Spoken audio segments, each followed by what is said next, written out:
சிறப்பான தரமான சம்பவம் வந்து தேர்ட் ப்ரோமோல நடந்திருக்கு. ஜெஃப்ரியை வச்சு பிரின்னு பிரிச்சுட்டாரு அப்படின்ற மாதிரி தான் சொல்லணும். இந்த அளவுக்கு அடிக்கணுமா அப்படின்ற மாதிரி கேட்டிங்கன்னா அடிக்கணும். ஏன்னா ஈஸியாக நாமினேஷன் ஃப்ரீ பாஸை வாங்கிட்டு ஒரு வாரம் சும்மாலாம் உட்கார விடக்கூடாது. ஸோ அதனால பார்த்தீங்கன்னா ஜெஃப்ரியை வச்சு பிரிக்கிறாரு. நான் ஆல்ரெடி சொன்னல செகண்ட் ப்ரோமோ வரும்போதே சொல்லியிருந்தேன் ஜெஃப்ரிக்கு இன்னைக்கு தரமான சம்பவம் இருக்குது அப்படின்ற மாதிரி. ஸோ அதை தான் பார்த்தீங்கன்னா பண்ணிட்டு இருக்காரு. இதில் ஜெஃப்ரியை மட்டும் அடிக்கிறாங்களான்னு பார்த்தீங்கன்னா இல்லை, இன்னொருத்தரும் வந்து பார்த்தீங்கன்னா உருண்டுகிட்டே இருந்தார்ல வீடுக்குள்ள. ஸோ அந்த உருண்டுகிட்டே இருந்த டப்பாவை வந்து பார்த்தீங்கன்னா நிறுத்தி ஒரே நசுக்கிட்டு இருக்காரு. ஸோ இதுக்கப்புறம் நசுங்கின டப்பாவை தான் வீட்டுக்குள்ள சுற்றணும் அப்படின்ற மாதிரி நினைக்கிறேன். அப்போ ஒரு ஜூம் ஒன்று போனாங்க, எத்தனை பேர் நோட் பண்ணீங்க?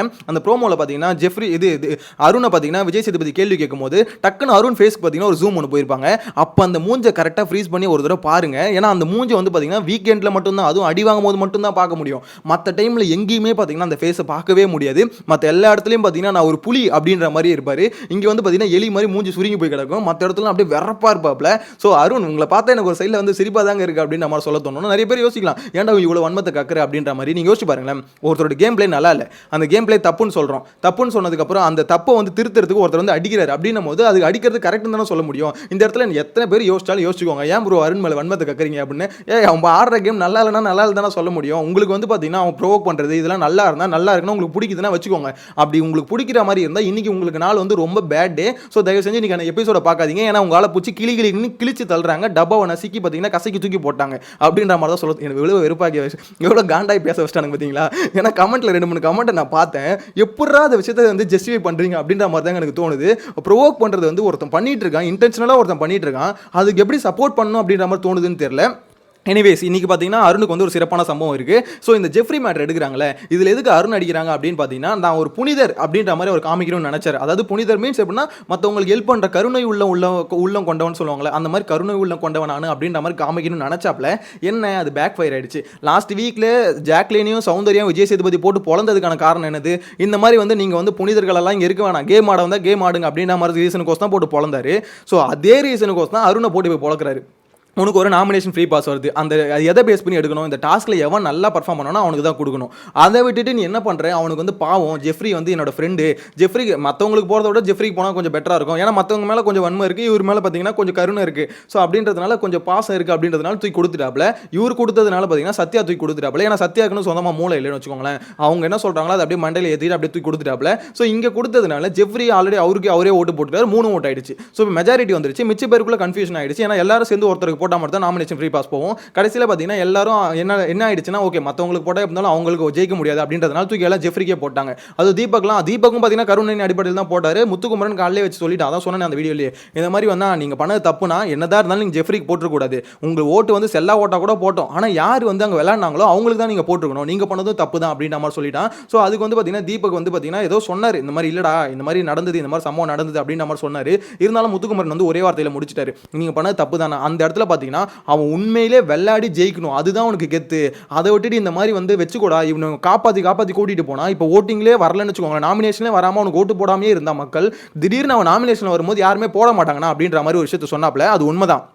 ஜெஃப்ரி திடீர்னு நாமினேஷன் வந்தார்னு வச்சுக்கோங்களேன், கண்டிப்பாக வெளியே போகிறதுக்கு அதிகபட்ச வாய்ப்பு இருக்குது. ஏன்னா ஒரு 3 வாரம்னு நினைக்கிறேன், 3 வாரமாக தொடர்ந்து பார்த்தீங்கன்னா ஒரு நாமினேஷன் வரல அப்படின்னும் போது சடனாக வந்து 3 வாரம் கழிச்சு ஒருத்தவங்க ஓட்டு போகிறது வந்து ரொம்பவே கஷ்டம். நம்ம மக்களை பொறுத்த வரைக்கும் ஓட்டு போட்டு பழக்கப்பட்டுருவாங்க. ஸோ அப்படி பழக்கப்பட்டுட்டாங்கன்னா திருப்பி போட்டுக்கிட்டே இருப்பாங்க. எனக்கு தெரிஞ்சு ஜெஃப்ரிக்கு அந்த நாமினேஷன் ஃப்ரீ பாஸ் இருக்கிறது ரொம்பவே எப்படி சொல்கிறது கஷ்டமான ஒரு விஷயம் தான் அவருக்கு அப்படின்ற மாதிரி தான் எனக்கு நம்ம தோணுது. இன்னொரு விஷயம், விஜய் சேதுபதி தரமாக சம்பவம் செய்கிறாரு, கூடவே சேர்த்து இதையும் செஞ்சால் நல்லா இருக்கும்னு நினைக்கிறேன். அந்த நாமினேஷன் ஃப்ரீ பாஸ் கொடுத்தாங்களே, அந்த பாஸ் அப்படியே பிடிங்கி அவர்கிட்ட பிடிங்கி யார் அங்கே டிசர்வோ அவங்களுக்கு கொடுக்கணும். இப்போ ஜாக்லின் எந்திரிச்சு என்ன சொல்றாங்க, தீபக்கும் மஞ்சரியும் நல்லா பண்ணாங்க, விஷால் என்ன சொல்றாரு, தீபக் நல்லா பண்ணாரு. அது மாதிரி ஒவ்வொருத்தரும் பார்த்தீங்கன்னா யார் அங்கே நல்லா பண்ணாங்களோ அவங்கள சொல்றாங்களே. ஸோ யார் உண்மையிலே அங்கே பெட்டராக அந்த டாஸ்க்கை வந்து பண்ணாங்களோ அவங்கள வந்து சூஸ் பண்ணிட்டு அந்த பாஸை பிடிங்கி இங்கே கொடுத்துடணும். ஜெஃப்ரி கிட்ட கொடுக்கக்கூடாது. ஏன்னு பார்த்தீங்கன்னா அங்கே ஒரு அன்ஃபேராக ஒரு விஷயம் நடந்துருச்சு. ஓகேங்களா, அன்ஃபேராக நடந்த விஷயத்தை நீங்கள் வந்து என்ன பண்ணுறீங்க, தட்டி கேட்குறீங்க, தட்டி கேட்டுட்டு திட்டுறீங்க. ஓகே திட்டுட்டீங்களா, இது வந்து பார்த்தீங்கன்னா ஏதோ திருத்திக்கிற விஷயம் கிடையாது. ஏன்னா அவங்ககிட்ட ஒரு பெனிஃபிட் இருக்குது, ஒரு கிஃப்ட்னு வச்சுக்கோங்களேன். அந்த கிஃப்ட்டை வந்து ஜெஃப்ரி கையில் வச்சுட்டு இருக்காப்ல, அந்த இதை பிடிங்கி என்ன பண்ணணும், யார் அங்கே டிசர்விங்கோ அங்கே கொடுக்கணும். 6th சீசனில் வந்து கமல் சார் பண்ணியிருப்பாரு. ஸோ அதே மாதிரி தான் பார்த்தீங்கன்னா இப்பயும் அதை பிடிங்கி இங்கே கொடுத்தா தான் என்னை பொறுத்த வரைக்கும் ஒரு ஃபேரான விஷயமா இருக்கும். வெறும் திட்டிட்டு மட்டும் விரதில் வந்து ஒரு பிரோஜனமும் இல்லைங்க. இது வந்து திருத்திக்க வேண்டிய விஷயம் கிடையாது. ஏன்னா இது அதாவது கேரக்டர் வைஸ் ஜெஃப்ரி திருத்திக்கணும். நம்ம ஆடாமல் ஒரு விஷயம் வருது அதை கொஞ்சம் மாற்றிக்கணும். இந்த மாதிரி இன்னொருத்தவங்க வந்து கொடுத்தானா அதில் ஏதோ ஒரு உள்நோக்கம் இருக்குது அப்படின்ற மாதிரி கொஞ்சமாவது மூலி யோசிக்கணும். அதெல்லாம் யோசிக்கல. நேற்று சௌந்தர்யா சொல்லும் போதும் சரி, ஜாக்லின் சொல்லும் போதும் சரி, இவருக்கு தோணுன விஷயம் என்னன்னா, ஓகே இவங்களாம் நம்ம மேலே பொறாமப்படுறாங்களோ, நம்மளுக்கு நாமினேஷன் ஃப்ரீ பாஸ் வந்துருச்சு, நம்ம தான் பயங்கரமாக ஆடணுமே, நம்ம தான் புலியாச்சு ஆச்சு அப்படின்னு நம்ம நினச்சிக்கிட்டு அப்படி. ஏன்னா அந்த ஒரு புலி இருக்கார்ல, டப்பா புலி, அவர் வந்து சொன்னாரு, நீ பயங்கரமா அண்ணன், நீ எழுந்திருச்சு பேசின பத்தியா, அங்க வந்து உன்னோட மூளையை பார்த்து நான் வியந்துட்டேன். அருண் நேத்து சொன்ன வார்த்தை எங்க நான் ஆக்சுவலாக ராணுவ ஒரு வார்த்தையை விட்டுறது, தூய்மை பணியாளர்கள் இருக்காங்களே அவங்க வந்து இந்த பெருகிறவங்க அப்படின்ற மாதிரி ஒரு வார்த்தையை பேசிடுவாரு. அந்த இடத்துல ஜெஃப்ரி எந்திரிச்சு அப்படிலாம் பேசாதீங்க அப்படின்ற மாதிரி பேசியிருப்பாப்ல. அங்கே மூளையை பார்த்து நான் வியக்கிறேன். அதாவது ஜெஃப்ரி பேசுனது கரெக்டு தான் வச்சுக்கோங்களேன். அங்கே வந்து பார்த்தீங்கன்னா ஒரு இடத்துல அவன் எந்திரிச்சு அந்த இடத்துல வாய்ஸ் அவுட் பண்ணிட்டான் அப்படின்றதுக்காக மொத்த டாஸ்க்கில் அவன் நல்லா பண்ணான்றது அர்த்தம் கிடையாது டப்பா அப்படின்ற மாதிரி சொல்ல தோணுச்சு. ஏன்னா இவர் என்ன பண்ணார், அதை பாயிண்ட் அவுட் பண்ணி அதை நான் வந்து யூனிக்காக பார்க்குறேன், அது பெட்டர் குவாலிட்டியாக பார்க்குறேன், அதனால அவனுக்கு அதை நான் கொடுக்குறேன். அவர் வந்து சப்பக்கட்டுன்னு சொல்லுவாங்களே, பயங்கரமாக சப்பக்கட்டு கட்டினார். 5 விரலும் ஒரே மாதிரி இருக்காதுங்க, ஒவ்வொன்றும் ஒரு செயல்பாடு இருக்குங்க அப்படின்ற மாதிரி ஒரு கதைக்கு போனாப்ல. அருண் வந்து என்ன நினைக்கிறாருன்னா, ஆக்சுவலாக நம்மளும் பேசணும், நிறைய பேசணும், கொஞ்சம் எக்ஸாம்பிளோட பேசணும் அப்படின்ற மாதிரி நினைக்கிறாரு. ஆனால் மேட்டர் என்ன பார்த்தீங்கன்னா, கரெக்டாக பேசணும். நீ பேசுறது முக்கியம் இல்லை, எவ்வளோ நேரம் பேசுறது முக்கியம் இல்லை, நீ பேசுகிற விஷயம் கரெக்டானது தான் முக்கியம். அதை தயவு செஞ்சு தெரிஞ்சுக்கோங்க சார் அப்படின்ற மாதிரி தான் சொல்ல தோணுது. இந்த இடத்துல பார்த்தீங்கன்னா அருணுக்கும் சரி சத்யாவுக்கும் சரி பொழக்க அடி உழுது. கூடவே பார்த்தீங்கன்னா நம்ம எப்படி சொல்ல, ஜெஃப்ரிக்கும் போட்டு பொழக்கிறாங்க. நம்மளை வச்சும் அரசியல் நடக்கும், நம்மளை சுற்றியும் அரசியல் நடக்கும்னு சொல்கிறாருல, அதெல்லாம் பார்த்தீங்கன்னா அருணுக்கு தான் செருப்பால் அடிச்ச மாதிரி இருக்கும் அப்படின்ற மாதிரி தான் எனக்கு என்ன தோணுது. நான் ஆல்ரெடி சொன்னல, இன்னைக்கு சம்பவம் வந்து அருணுக்கு சிறப்பான சம்பவம். ஸோ அருண் ஃபேன்ஸ் வந்து பார்க்காதீங்க. இன்னைக்கு எபிசோட்ல இது மட்டும் இல்லாமல் இன்னொரு விஷயமும் நடக்குது. என்ன தெரியுமா, தர்ஷிகான்னு ஒருத்தவங்க வந்தாங்களே, 200% அக்கா, 200% அக்கா வந்து பார்த்தீங்கன்னா வெளியே போயிட்டாங்க. அதுதாங்க ஆக்சுவலாக என்னால் எப்படி சொல்றது, நம்ம ஒரு கோரிக்கையாக வச்சோம்ல, இந்த மாதிரி தயவு செஞ்சு இப்போ சத்யா எவிக்ட் பண்ணிட்டீங்க சாட்டர்டே எபிசோட்ல, ஸோ தயவு செஞ்சு சண்டேல வந்து இப்படியே தூக்கிடுங்க அப்படின்ற மாதிரி பார்த்தீங்கன்னா நான் லாஸ்ட் வீடியோ போடும்போது சொல்லியிருந்தேன். இப்போ பார்த்தீங்கன்னா இப்போ ஒரு அனௌன்ஸ்மெண்ட், அதாவது ஒரு லீக் நியூஸ் வந்துருக்கு. அதில் என்ன பார்த்தீங்கன்னா தர்ஷிகா வந்து 100% வந்து எவிக்ட் ஆகிட்டாங்க, சண்டே எபிசோட்ல வந்து தூக்கியிருக்காங்க. ஸோ அதை பார்க்கும்போது அவன் தோணுச்சு, எப்பா நம்ம கதரெல்லாம் யாரு கேட்டதோ இல்லையோ விஜய் சேதுபதி கேட்டுருச்சுடா, எப்பா இப்போ தானே சந்தோஷமா இருக்கும், நிம்மதியாக இருக்கும் அப்படின்ற மாதிரி தான். எதனாலன்னு பார்த்தீங்கன்னா அவங்க பேசின பேச்சு இருக்கு, ஐயோ நான் வந்து எல்லாருமே 100% போட்டால் நான் வந்து 200% போடுவேன், இதுக்கப்புறம் எல்லாருமே 100% போட்டாலே போதும், ஏன்னா 200% போடுறாங்களா வந்து வெளியே போயிட்டாங்களே, இதுக்கப்புறம் எல்லாருமே கொஞ்சம் ஜாலியாக விளையாடலாம், கொஞ்சம் எப்படி சொல்ல 200% போட வேணாம் அப்படின்ற மாதிரி தான் சொல்ல தோணுது. இதுக்கப்புறம் யாரோட கேம் பார்க்கறதுக்கு நான் ரொம்ப ஆவலாக வெயிட் பண்ணிட்டு இருக்கேன்னா, கண்டிப்பாக பார்த்தீங்கன்னா விஷாலோட கேம் தான். ஏன்னா தர்ஷிகா வெளியே போயிட்டாங்களே, இதுக்கப்புறம் பார்த்தீங்கன்னா விஷால் வந்து எப்படி பொங்கி எழுவாரா, தர்ஷிகாவுக்கு நடந்தது அநியாயம் அப்படின்றதுனால இவரோட கேம் பிளே மாறுமா, இல்லை வந்து பார்த்தீங்கன்னா அங்கே பேசினது எல்லாமே சும்மா டைம் பாஸுக்கு தானா அப்படின்றது இதுக்கப்புறம் தான் வெயிட் பண்ணி பார்க்கணும். ஆனால் தர்ஷிகா எவிக்ட் ஆனதுக்கப்புறம் பார்த்தீங்கன்னா ஒரு விஷயம் குறையுங்க, திருட்டு பிரியாணி கேங்கில் வந்து 2 பேர் குறையும், தர்ஷிகாவும் குறைவாங்க, அதே மாதிரி பார்த்தீங்கன்னா சத்யாவும் குறைஞ்சிருவாரு. ஸோ இதுக்கப்புறம் இந்த கேங்கில் வந்து எண்ணிக்கை கம்மியாக இருக்கும். அதுவும் விஷாலுக்கும் அருணுக்கும் பார்த்தீங்கன்னா ஒரு கியூரியாசிட்டி வந்துடும், என்னடா நம்ம கேங்கில் வந்து எண்ணிக்கை அதிகமாக இருக்கிறத வச்சு தான் எல்லாரையும் அடிச்சுட்டு இருந்தோம், இப்போ நம்ம கேங்லேருந்தே போயிட்டாங்களே அப்படின்ற மாதிரி. அதுவும் அருண் ஒரு விஷயம் சொல்லியிருப்பார்ல, சாச்சனா வந்து முத்து கூட இருந்ததுனால மட்டும்தான் சாச்சனா எவிக்ட் ஆனாங்க அப்படின்ற மாதிரி ஒரு விஷயத்தை இந்த வீக்கில் சொல்லியிருப்பாரு. அதை தான் ஜாக்லின் போய் பார்த்தீங்கன்னா கழுவி ஊற்றிருப்பாங்க, உன்னோட மூளையே தப்பாக யோசிக்குது, தயவு செஞ்சு அப்படி யோசிக்காது அப்படின்ற மாதிரி சொல்லியிருப்பாங்க.